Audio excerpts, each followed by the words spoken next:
ምቀኛ ጠላቱን ይተክላል ራሱን ግን ይነቅላል ይላሉ። በጣም ከባድ ቃል ነው።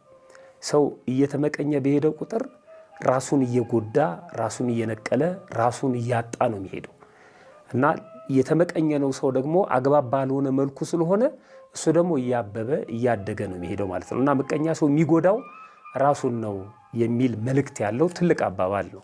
ምቀኛ ጠላቱን ይተክል ራሱን ይነቅል ይላሉ። ሁለተኛው አባባል ምቀኛና ቅንድብ አያድግም የሚባል አባባል አለ። አክቹአሊ ስለ ቅንድብ ብዙ አላውቅም፣ ግን አያድግም ነው የሚባለው። ቅንድብ ከመነቃቀልና አንዳንድ ጊዜም ደግሞ ለውበት ሲላጭ እንመለከተዋለን። መልሶ ግን አያድግም እንደሌሎቹ የፀጉር አይነቶች ማለት ነው። ስለዚህ ምቀኝነትም ራስን ነው የሚጎዳው፣ ራስን ነው የሚያቀጭጨው። ሰይጣናዊ የሆነ አሰራር ስለሆነ ወይም ሰይጣናዊ የሆነ ፈተና ስለሆነ ውስጥን ነው በነፍስም በስጋም ነው የምንጎዳበት የሚል ትርጉም ያለው ቃል ነው። ምቀኛና ቅንድብ አያድግም ይላል። ሌላው አባባል ደግሞ አጎንብሼ መሄድ አላውቅ ብዬ እንደ ሰው ወይም አጎንብሼ መሄድ አላውቅ ብዬ እንደ ሰው እቀና ብዬ ነው ቤቴ የፈረሰው ይላል። እቀና ብዬ ነው ቤቴ የፈረሰው። ይሄ ከላይ ያለውን ነገር ስንመለከት ጎንበስ ብሎ ካልሄደ ቤቱ አጭር ስለሆነ ቀና ሲል ቤቱን ሊያፈርሰው ይችላል፣ ሊነደው ይችላል ነው። ቤቱ ውስጥ ግን በጣም አጭር ከመሆኑ የተነሳ ጎንበስ ብሎ መሄድ ነው ያለበት። አንድ ቀን ቀና ባለ ጊዜ ቤቱን ሊያፈርሰው ስለሚችል ነው። ሌላው ግን በቅናት የብዙ ሰዎች ቤት የብዙ ሰዎች ትዳር እንደሚፈርስ መልእክት የሚያስተላልፉበት አባባል ነው። ከነዚህ ሶስት አባባሎች የምንረዳው ምቀኝነት አንደኛ ራስን ምቀኛ ሰው ራሱን እንደሚጎዳ፣ ሁለተኛ የህይወት ለውጥን እንደሚያሳጣ፣ ሶስተኛ ቤትን እንደሚያፈርስ። ቤትን ማለት ኑሮን፣ ቤትን ማለት ትዳርን፣ ቤትን ማለት ስራን፣ ቤትን ማለት ህይወትን እንደሚያፈርስ እንረዳለን ማለት ነው። ህይወትን ማንነትን ሁሉ እንደሚያሳጣ እንረዳለን ማለት ነው። ምቀኝነት በጥቅሉ ሌላው ሰርቶ እንዳይጠቀም፣ ሌላው ሰርቶ ዋጋ እንዳያገኝ ወይም ደግሞ እንዳይመሰገን መቃወም ማለት በጥቅሉ ማለት ነው። መቃወም ማለት ነው። በሌላው ማደግ፣ በሌላው መበልጸግ፣ በሌላው የህይወት ስኬት መመቅኘት ማለት መቅናት እና መቃወም ማለት ነው ስናጠቃልለው ማለት ነው። እሱ ባልሰጠው ነገር ዝም ብሎ መቃወም፣ ዝም ብሎ መከፋት፣ ውስጥን ማብገን፣ ማትከን እና መታመም፣ መጨረሻ ላይም ከህይወት መለየት ማለት ነው። አንድም ምቀኛ ሰው አንድ አባባል አለ።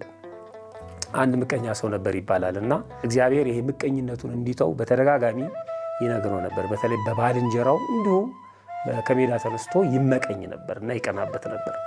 ከዛ እንዲተው ግን የሚፈልገውን ነገር እንደሚያደርግለት እግዚአብሔር ይነግረዋል። አሁን ምቀኝነቴን ትቻለሁ፣ የምፈልገውን ነገር እንድታደርግልኝ እለምናለሁ ይለዋል። ትተሃል ምቀኝነትን ይለዋል እግዚአብሔር። አዎ ፍጹም በባልንጀራዬ ላይ ከዚህ በኋላ በምቀኝነት አልነሳሳም ይላል። እንግዲያው ከተውከው አንድ ነገር አደርግልሃለሁ፣ የምትፈልገውን ነገር በሙሉ እሰጥሃለሁ። የምትፈልገውን ነገር በሙሉ ስሰጥህ ግን ለአንተ የሰጠውን እጥፍ ያ በምቀኝነት አላየውም ላልከው ጓደኛ እሰጠዋለሁ። ይሄ ምን ማለት ነው?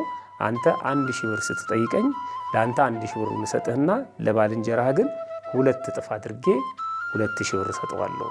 ስለዚህ በዚህ አንተ ከምቀኝነት ነፃ መሆንህን አውቃለሁ ይለዋል። በጭራሽ የፈለግከውን ማድረግ ትችላለህ፣ እኔ ትቻለሁ ይላል። እሺ ለምነኝ የፈለግከውን ይለዋል። ይለምናል። ሲለምን ይሰጠዋል። ለባልንጀራውም 2 እጥፍ ይሰጠዋል። የጠየቀው የተለያየ ነገር ነበር። ይጠይቃል፣ ለራሱ የጠየቀውን ይሰጠዋል እግዚአብሔር።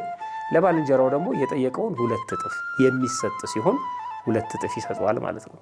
አንድ ቀን ይሄ ውሳጣዊ ችግር ስለነበረ የምቀኝነት መንፈሱ ጓደኛው ከሱ በላይ የሆነ የሚሄድ መስሎ ተሰማውና ያቺ ምቀኝነቱ አገር ሽታበት በጣም በክፋት ተነሳሳና አንድ ቀን እግዚአብሔርን እኔ እንድታደርግልኝ የምፈልገው ነገር አለ ብሎ ይጠይቀዋል። ምን እንዳደርግልህ ትፈልጋለህ? እንደነገርኩ ለአንተ አንድ ነገር ሳደርግ ለባልንጀራ 2 እጥፍ ነው ማደርግለት ይለዋል። አዋቃለሁ አለ።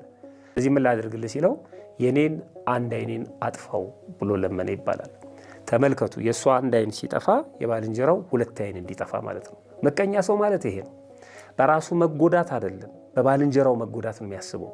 በራሱ መጎዳት አይደለም በባልንጀራው መጠቀም ነው የሚናደደው ማለት ነው። እና ከህይወቱ ጋር ምንም ግንኙነት በሌለው ነገር ሲበሳጭ፣ ሲናደድ፣ ሲቆጣ የሚታይ ነው። ለሌላ ሰው በሚደረግ ነገር ዝም ብሎ መቅናት ማለት ነው።